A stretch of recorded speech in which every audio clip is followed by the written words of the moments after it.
Good morning and welcome to Ewetopia Farms on yet another cloudy day.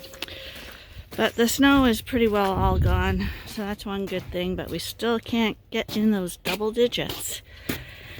So let's go inside and see what's happening in here today. Oh, already I can see Ernie's hardly working. That's what the couch is for. Yeah. I still keep Kit and the two bigger ones in the jug because Kit's so small I don't want her to be injured by going out with ewes. But I've opened the gate and they have like a little runway they can go and play in. And they seem to like that, and that'll strengthen their legs up and stuff until Kit gets a few more pounds on her. She's still tiny, but not at all weak or anything like that. Here she comes. Hi, Kit. She's so tiny. She's so tiny. This size difference, eh? Poor thing.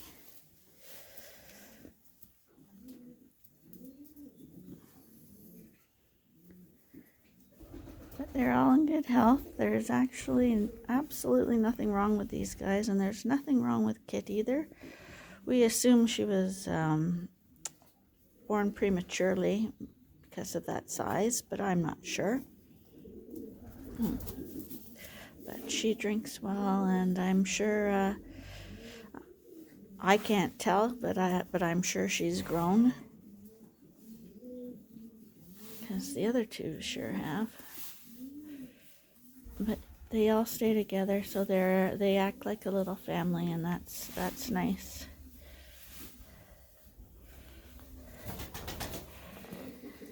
You guys can run around. I got chores to do. I'll be back shortly. So here's all the lambs are eating over the top. You know, a feeder's not designed right if the sheep want to do that. They want to have easy access to food, and you want them to as well, as much as people say you don't want to have food wastage. These guys aren't wasting their feed, they're eating it. But they're stepping into the grain area down below to do that, which will be contaminating the grain. But so far this is the best feeders we have for them. You don't want their heads to get stuck in bars either, so it's really a fine line. But these guys are well on their way eating, I can see that. And these are the young ones. These guys wouldn't quite be a month old yet. And there's my little beige girl, the wrinkly little thing. She's long too. Hi, honey. Do you have a bit of personality? Do ya? Yes, I think you do. You do. Hi. What do you think? This is my little favorite one with the personality. She's a little Texel cross. And she's got wrinkles.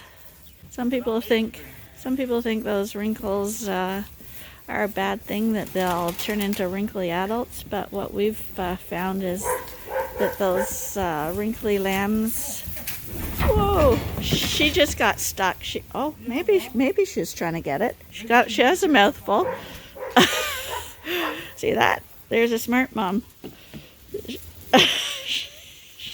I don't know if that went on camera. I thought she just stumbled, but it looks like she actually leaped in. Yeah, she leaped into the bucket, and it worked. She got a mouthful. So back to my wrinkly lamb. Some people are afraid that those are going to turn into wrinkly adults, but I've never seen a wrinkly adult. What we've found is those wrinkly lambs grow into the biggest, meatiest lambs. It's almost like nature has given them a bigger skin so that they have room to grow, because they know they're going to be the big growers. But she's got a lot of personality, that one. And this guy here, pretty sure he's that guy that we thought was the really big lamb when he was born. He was the 20-pounder. He's still one of the big guys in here. And I find right at this age, at that 1 month old age, they're starting to leave their moms a little bit and start to explore, and the curiosity thing's there. So if you sit in the pen, they're going to come up to you and see what's going on. They're going to look at pails. They're going to just be checking everything out. Like the dogs. See, that big guy's following the dog.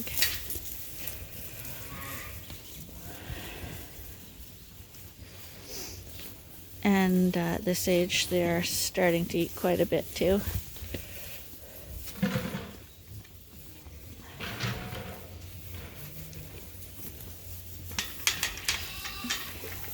Here's the big lad. He's going to go through the coop feeder.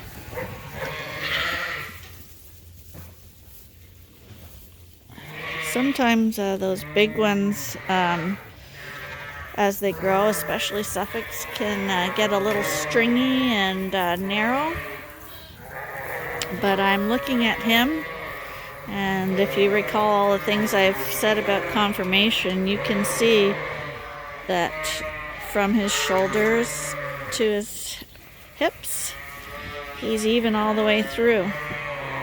And I'm happy to see that all these lambs, you can see, they're pretty even right the way through, and we breed for that. And it's nice to see that over the years, because it does take years to get consistency and to get the exact traits you're looking for.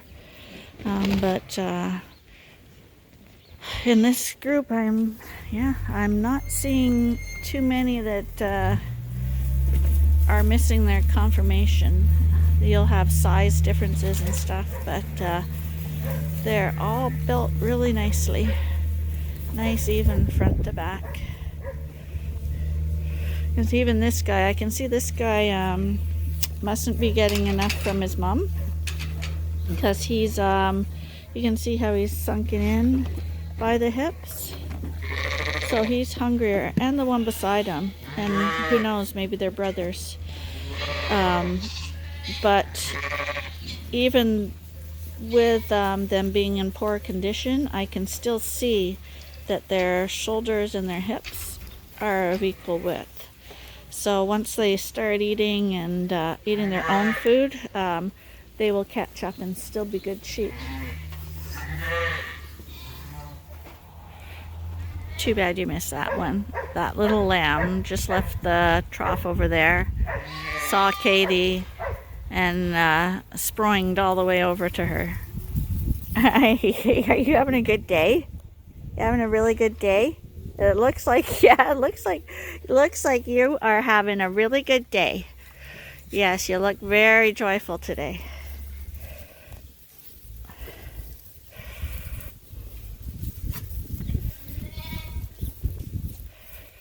There you see, she's just having a great old time for some reason. You're just having a great day. Great day.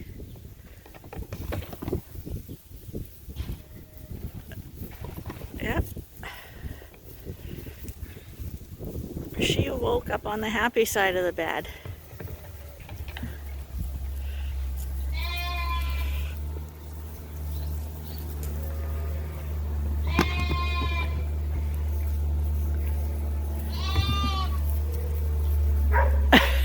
She wants to play with Katie.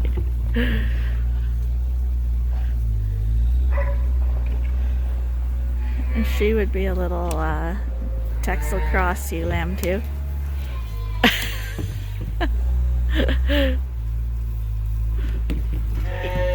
You're very funny, honey. Hi. You're very funny. You're very funny.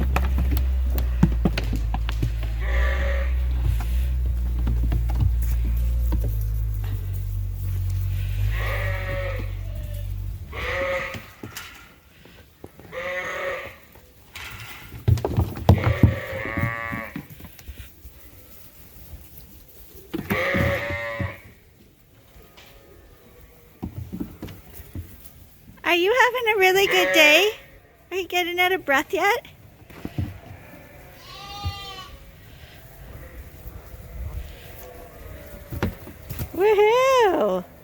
clever. You're really clever. Yeah, you're really clever. Hi. Are you clever? Are you really clever? You look like you are. You look like you are.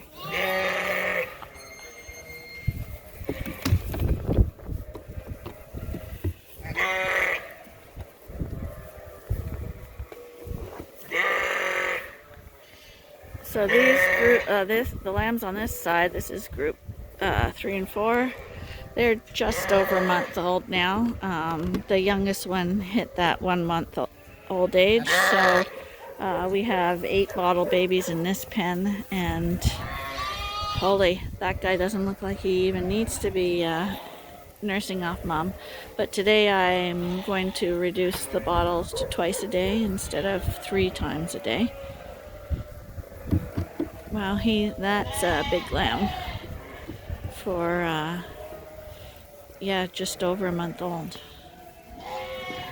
Big boy. So here I am in the freshly weaned off ewes. And this would be day 2 of their lambs having been removed. And remember, we couldn't hear ourselves think. Today this is pretty quiet. Everybody's calmed down. And you can't hear any sheep crying in the other barn either.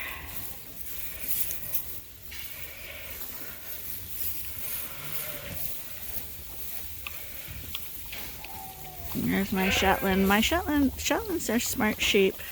We usually keep her in with the lambs, and when our replacement ewe lambs are weaned off, we will pull her out of the adult group and stick her in with the lambs, because she is actually a little bit smaller than the lambs by the time they're weaned off.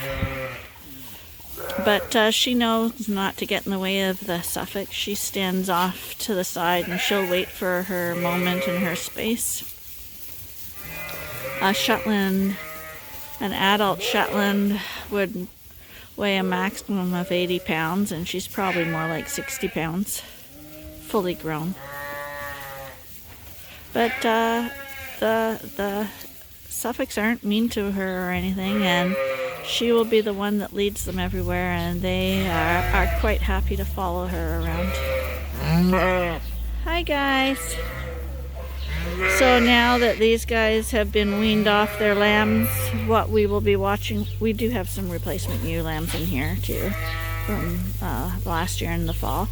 But the adult ewes that we just took the lambs away from them, right now it will be all about watching their udders, making sure that no one develops mastitis, because this is the time that will happen.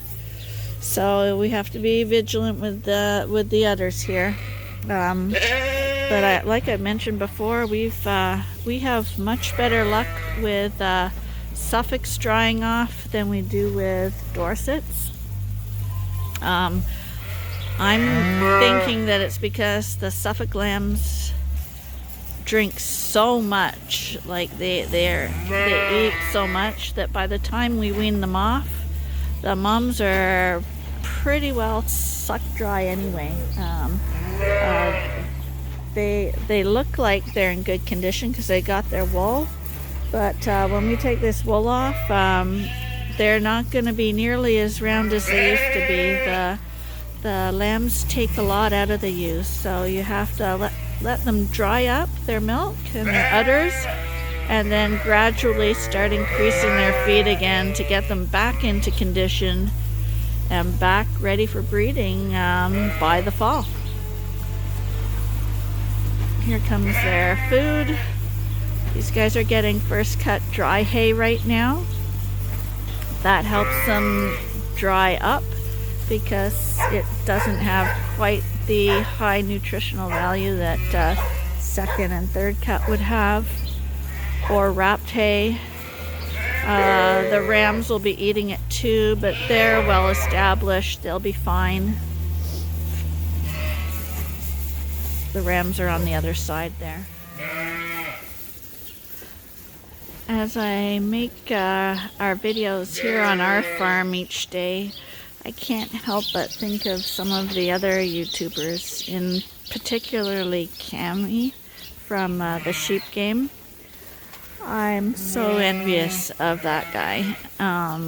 If you guys haven't watched his videos, you should watch them. They're awesome. He's over in Scotland, and he's got that wonderful, unbeatable accent, and the wild hair, and the good personality. But the thing I love most is that, like, here I'm showing you what goes on our farm every day, and sometimes I feel like I'm repeating myself over and over again, because most farmers in general just can't leave their farm. We're so busy. It's an everyday job, and what we do is the same thing every day, like not a day off, every single day. And the new stuff that happens each day will inevitably be some disaster. Someone's sick, someone's got hurt themselves, someone's stuck in a feeder, or someone had a lamb that's good. But when you watch Cammy at the sheep game, he's traveling, he's scanning, he's shearing, and he's going. He has his own sheep farm and dogs, which are great to watch, but he's also getting to go on ferries and across to islands and all that wonderful UK scenery and experiences that are so different than what we have here in North America. It's really nice, and you kind of get envious of that. We went over to the UK a few years ago and just loved it, especially Scotland.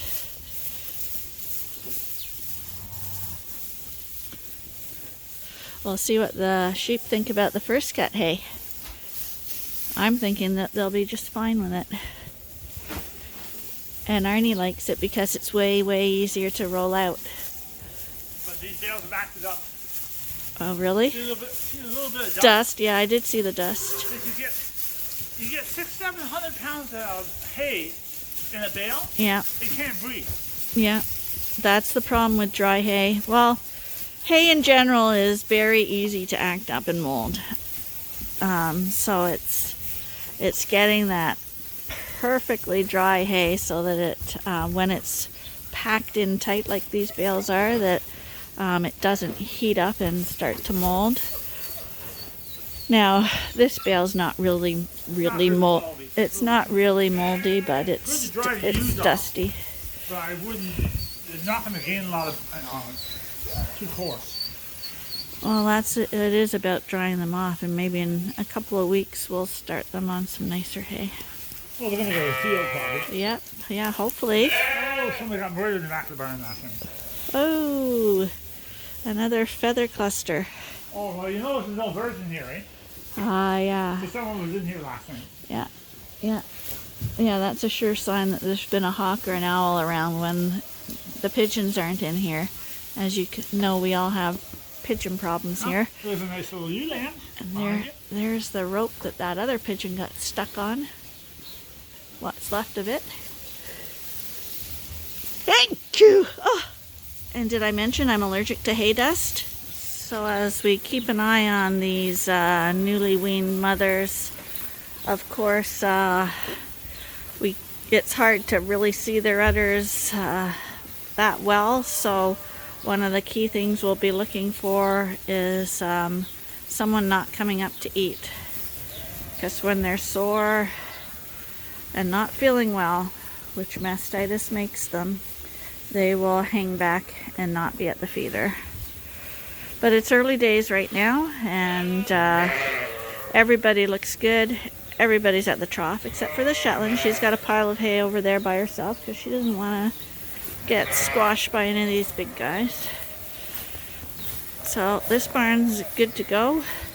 We had a ram over here yesterday that wasn't feeling too well. We thought he had stones, but they're all up and eating today too. So This barn can get a check. Everybody's feeling good in here today.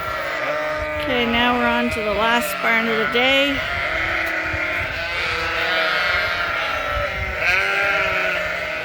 And you can see that there's just little morsels left in the trough. So everybody's screaming that it's time to get fed.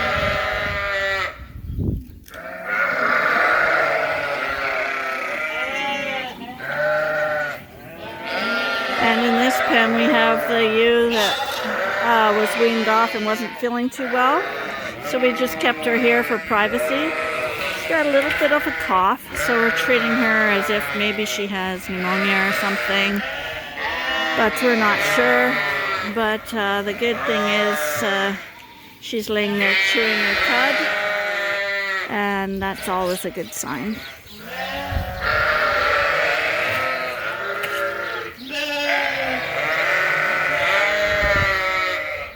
And these are on this side, these are all the lambs whose mothers were taken away. And they're waiting for food. They're not crying for their moms anymore either. So because the moms are all gone from this pen, now the lambs on this side eat from the trough where their mom was. Here's my big little black guy. You're very nice. You're very nice.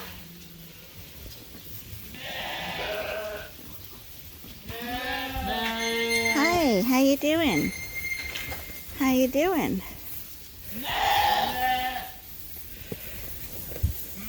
There's a nice ram.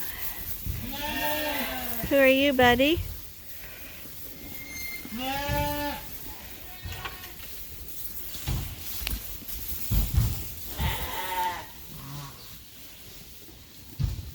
Isn't that peaceful now? It's all about food with sheep.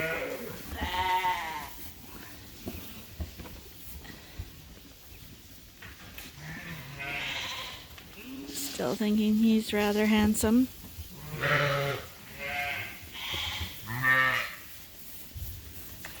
He's one slated to be held back. Let's see how he turns out. Not sure what number he is, but he's my black guy from my pet ewe.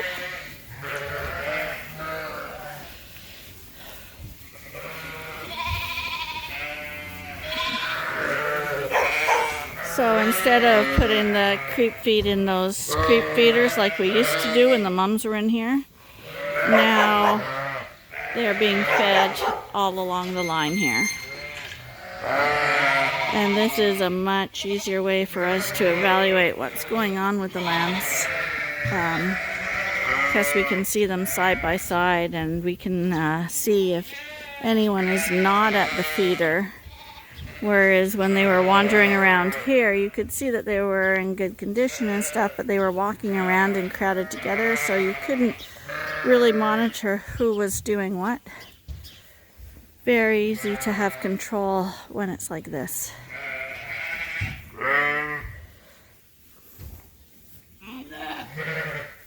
And these, the lambs in here have a age range of about 30 days. So the smaller ones would be the younger ones, and the larger ones would be the older.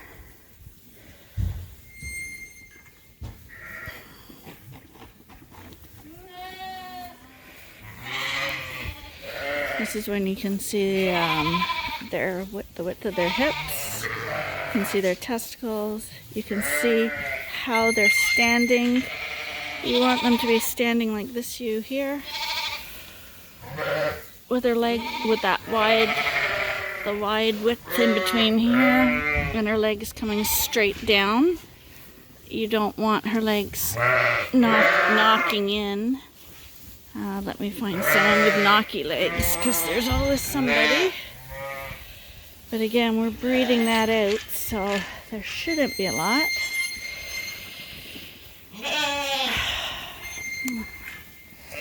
This one might not be knocky, but her little knees there are a little closer. I'm stretching it to try and make a point.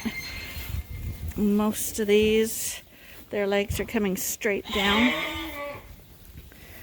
See this one maybe just curving in just a little. So it's a small fault, and it's sometimes you have to watch them walk to make sure they're just not standing funny or on a hill. My little black ram there is really nice. Legs go straight up to his hips. Really wide. There's another really wide, good leg ram. Who's that ram? What number's on his back? Who's the number on this guy's back? The wide one. Yeah. Number 2 in there. Oh, is that number 2? Yeah, he's built nice. Good legs on him too, eh? Someone asked what the prices were. We are definitely not pricing them yet. They are far too young for that. We've got to evaluate them, but of course number 2 is probably going to end up being one of the more expensive ones. And there's a ewe right there. Really nice. Good legs, good back. From the front anyway. And then we got to see how she stands at the back. And see when she stops. In a show they'll kick their legs apart and they'll try to position them properly, but that's what you want to see when they walk and then they stop. That's how they naturally stand, and that's what you want to see when they stop. They stand in properly. See, like that little ram there? See how all his legs front to back are all evenly placed? That's what you want to see. That's a good sound animal. Doesn't matter what animal you have. All animals should be like that if they've got 4 legs. So we'll end our day with another example of our wonderful weather. As on April 1st, it is no joke. We are having yet another hail, snow, windy, stormy, cold, nasty day. And on that note, we're gonna say goodbye. Hope for a beautiful day tomorrow, and hope you'll join us again for the next episode on Ewetopia Farms. Bye for now.